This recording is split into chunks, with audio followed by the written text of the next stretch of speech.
Carol Prahinski.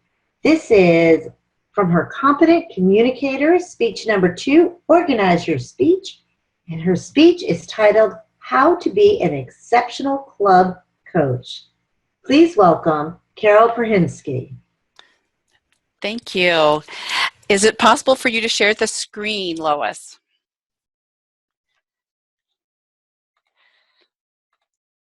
Thank you. Let's get this up. All righty. I have created this special online presentation for my colleagues here at Online Presenters. I look forward to sharing with you how to become an exceptional club coach. This is a webinar that I give. It's a 1-hour webinar given to different districts and their leadership that's involved with club coaches. So what exactly is a club coach? A club coach is focused as this baseball coach in making sure that they are guiding the individuals on how to do their job better. So like this coach is helping the young person improve their skills by adjusting the arm and making sure that he can catch the ball effectively. We also, as club coaches, will help each individual become better leaders in guiding the club towards its success. In addition, the baseball coach and the club coach are working at a strategic level to make sure that the group of individuals are working as a team. It's also critically important that we do have that strategic focus and that the coach is knowing what the priorities are and can pick them up to make sure that each individual is focused on those key priorities. Now, our goal for the club is that the club must achieve distinguished status or better by June 30th of the current year or by June 30th of the following year of your appointment as a club coach. So you have up to 2 years to be a club coach, to complete your assignment. Now, I like to rephrase these goals in a couple different ways. First is that the club must achieve a net growth of 5 members.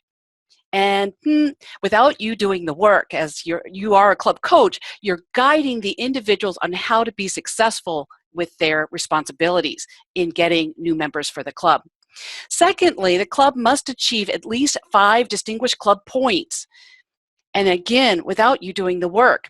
It's not about you getting the educational accomplishments and you making sure that everything is done on time. It's about the club leaders learning to get things done to make it a success. Third, the club is healthy now and for many years into the future when you complete this distinguished club, making sure it reaches its TI, Toastmasters International goals. My suggestion is that you don't want all this great hard work that you've done to go for not being effective. You want to make sure that this club is healthy for many, many years into the future. So what exactly does this club need for it to be assigned a coach? First, the club must be between 1 and 12 paid members. They are eligible to receive up to 2 coaches maximum. And the club membership must ask for the club growth director or the district director within the district to receive a club coach.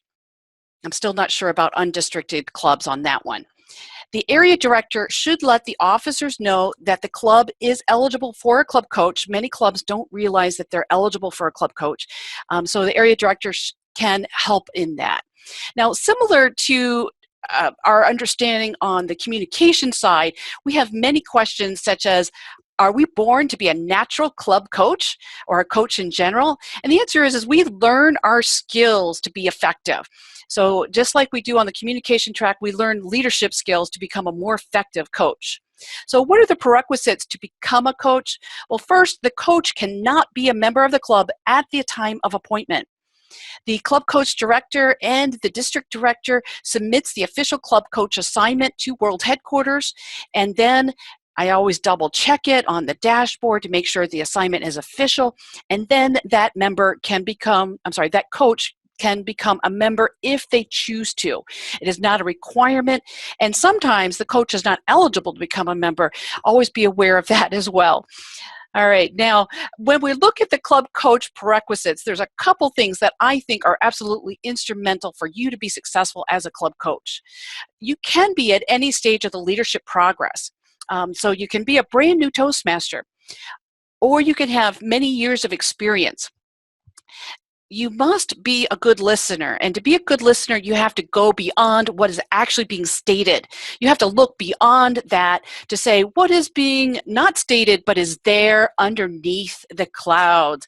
So you have to see past that fog.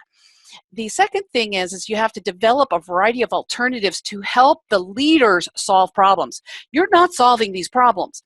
You're giving them the alternatives and helping them generate those alternatives so that they can solve these problems.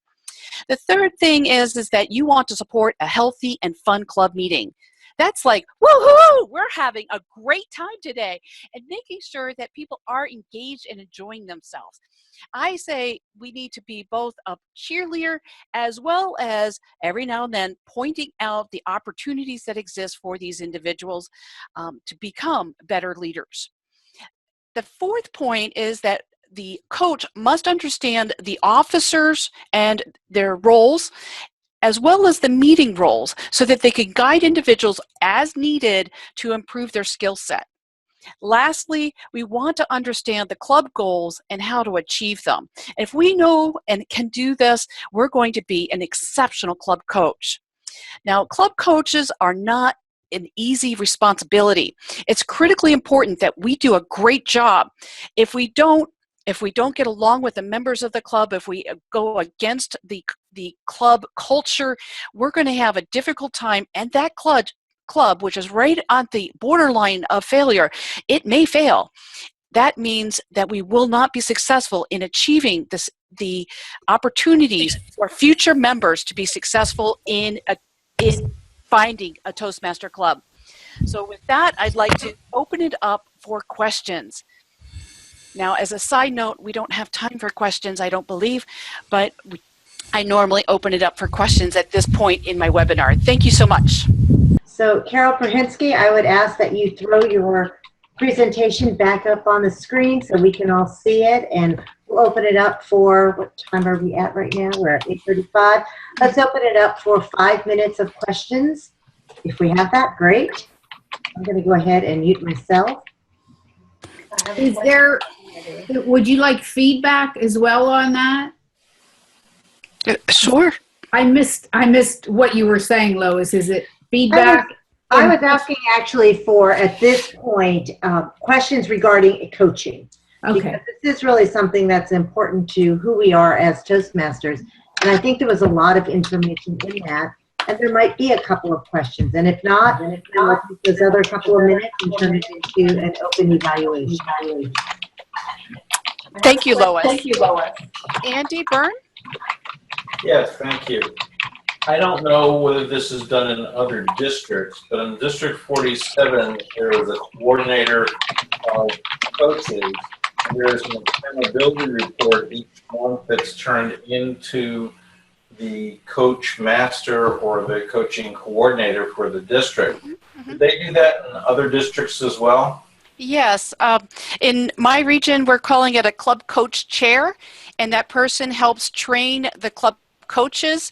Many times they might bring in a guest speaker. They might have a webinar like the one I hosted tonight, where the club coaches can get online and ask pointed questions about problems that they're facing in the clubs that they are coaching, or a particular leadership issue, or how to make changes when the club appears to be somewhat resistant to those changes.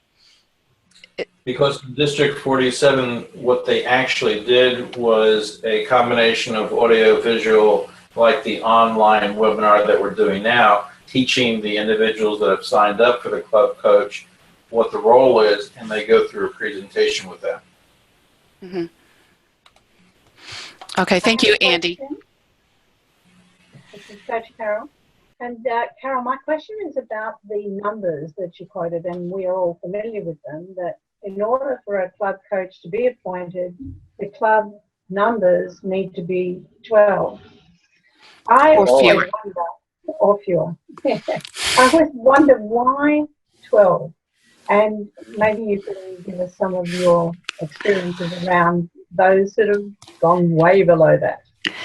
Right, right. So it's between 1 and 12 paid members, and sometimes we'll have a club at 0 and they're still meeting, but at that point, if they're not paid, they're not part of Toastmasters International, and they're not appearing that they want to continue as part of Toastmasters International. Now, we also have clubs that might be greater than 12 members, and they are struggling. Maybe they don't have the right number of people showing up at meetings. Maybe they only have 6 people showing up, and they might be at 15 or 20 members, but they just don't have a healthy club.